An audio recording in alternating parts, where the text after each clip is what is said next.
ہماری زمین جو کبھی کائنات کا مرکز سمجھی جاتی تھی اب خاک کا محض ایک ذرہ بن کر رہ گئی ہے۔ ناظرین اپنی سانسیں تھام لیجئے کیونکہ اب ہم جا رہے ہیں اس طرف جہاں تخیل اور وقت کا وجود ہی ختم ہو جاتا ہے۔ ایک وقت تھا جب انسان سمجھتا تھا کہ زمین ہی سب کچھ ہے، لیکن سائنس نے اس وہم کو توڑ دیا۔ آج ہم زمین سے شروع ہو کر کائنات کے کناروں تک پھیلے ہوئے ایک سفر کا آغاز کر رہے ہیں۔ یہ سفر محض فاصلوں کا نہیں بلکہ خیالات، جذبات اور حقیقتوں کا ہے۔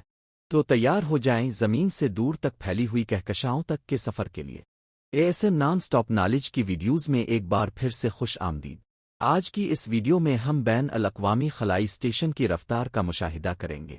چاند پر قدموں کے وہ نشانات جو اس وقت بھی زندہ ہیں، زہرہ کی زہریلی بارش، سورج جو لمحوں میں کسی بھی چیز کو راکھ کر دینے کی صلاحیت رکھتا ہے، اور مریخ جو نئی زندگی کے لیے امید کی کرن ہے، شاید ایک خاموش چیخ۔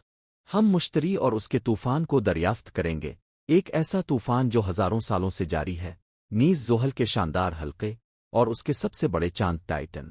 ہم ایسے دور دراز علاقوں کا بھی سفر کریں گے جہاں سورج کی روشنی پہنچنے میں پورا سال لگتا ہے، تو اپنی سیٹ بیلٹ باندھ لیجئے کیونکہ ہمارا سفر اب شروع ہونے والا ہے۔ پہلا پڑاؤ، زمین۔ ناظرین یہ ہماری زمین ہے۔ قدیم تہذیبوں کا خیال تھا کہ زمین تمام موجود چیزوں کا مرکز ہے، لیکن سائنس نے انکشاف کیا کہ ہم ایک وسیع کہکشاں کے ایک دور دراز کونے میں ایک چھوٹے سے سیارے پر رہتے ہیں۔ زمین اب تک کی معلوم کائنات میں زندگی رکھنے والا واحد سیارہ ہے۔ زمین سورج سے تقریباً 15 کروڑ کلومیٹر دور واقع ہے، اور اسی مناسب فاصلے کی وجہ سے یہاں زندگی ممکن ہے۔ دوسرا پڑاؤ، ناظرین یہ بین الاقوامی خلائی اسٹیشن ہے۔ یہ زمین سے 400 کلومیٹر اوپر گردش کرتا ہے۔ یہ خلائی اسٹیشن 27,580 کلومیٹر فی گھنٹہ کی حیرت انگیز رفتار سے زمین کے گرد چکر لگاتا ہے۔ یہ ایک ایسی جگہ ہے جہاں راکٹ ایمرجنسی حالات میں رک سکتا ہے، اور یہاں سے انسان کا خلا میں پہلا قدم شروع ہوتا ہے۔ تیسرا پڑاؤ، چاند۔ چاند زمین سے تقریباً 3,84,000 کلومیٹر دور ہے۔ یہ زمین کا واحد قدرتی سیارہ ہے۔ 1969 میں انسان پہلی بار چاند پر پہنچا اور تاریخ رقم کر دی۔ چاند پر پہنچتے ہی تمام آوازیں تھم جاتی ہیں، اور یہاں صرف ویرانی، خاموشی اور نیل آرمسٹرانگ کے قدموں کے نشانات رہ جاتے ہیں۔ یہ وہی چاند ہے جو 4 ارب سال پہلے زمین کے ساتھ ٹکرانے والے جسم کے ملبے سے وجود میں آیا تھا۔ اب بھی اس کی سطح پر قدیم آسمانی چٹانوں کے نشان ثبت ہیں، اور ان نشانات کو کوئی نہیں مٹا سکتا کیونکہ انہیں مٹانے کے لیے یہاں کوئی فضا نہیں ہے۔ ناظرین یہ تو ہمارے لامحدود سفر کی صرف شروعات ہے، اب ہم زمین سے مزید دور جا رہے ہیں۔ یہ ہمارا نظام شمسی ہے جس میں 8 بڑے سیارے سورج کے گرد گردش کرتے ہیں: عطارد، زہرہ، زمین، مریخ، مشتری، زحل، یورینس، نیپچون۔ ناظرین سورج کوئی عام ستارہ نہیں ہے، یہ ہمارے نظام شمسی کی کل کمیت کا تقریباً 99% حصہ ہے۔ سورج کا درجہ حرارت مرکز میں تقریباً 1.5 کروڑ ڈگری سینٹی گریڈ تک پہنچ جاتا ہے۔ سورج زمین سے 150 ملین کلومیٹر دور واقع ہے۔ یہ اتنا بڑا ہے کہ 13 لاکھ زمینیں اس میں سما سکتی ہے۔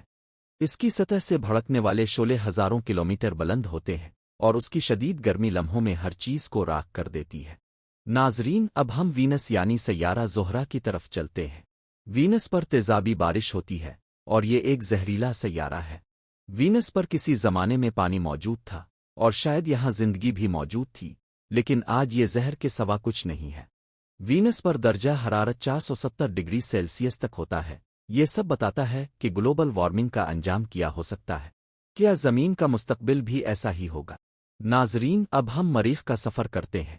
مریخ سرخ سیارہ ہے جو انسانوں کے لیے ایک ممکنہ نیا گھر ہے۔ اس کی مٹی سرخ ہے، آب و ہوا سرد ہے، اور ماحول خاموش ہے، لیکن ماضی میں یہاں دریا، سمندر اور شاید زندگی بھی تھی۔ یہ اولمپس مونس کا گھر ہے۔ یہ ایک آتش فشاں پہاڑ ہے جو ماؤنٹ ایورسٹ سے 3 گنا بڑا ہے۔ مریخ انسانوں کے لیے اگلی نئی زمین کی عظیم امید ہے۔ ناظرین مشتری ایک دیو قامت گیس سے بنا ہوا سیارہ ہے۔ یہ سیارہ اکیلے ہی نظام شمسی کے باقی تمام حصوں سے بڑا ہے۔ ایک زبردست طوفان ہزاروں سالوں سے مشتری کی سطح پر برپا ہے۔ یہاں لینڈنگ ناممکن ہے کیونکہ اس میں ٹھوس سطح نہیں ہے۔ اب ہم چلیں گے زحل پر، جو کائنات کا شہزادہ ہے۔ اس کی شاندار رنگز اسے ہمارے نظام شمسی کا تاج بناتی ہے۔ اس کے 292 چاندوں میں سے ٹائٹن ایک خاص چاند ہے۔ اس چاند پر ندی، سمندر اور جھیلیں موجود ہیں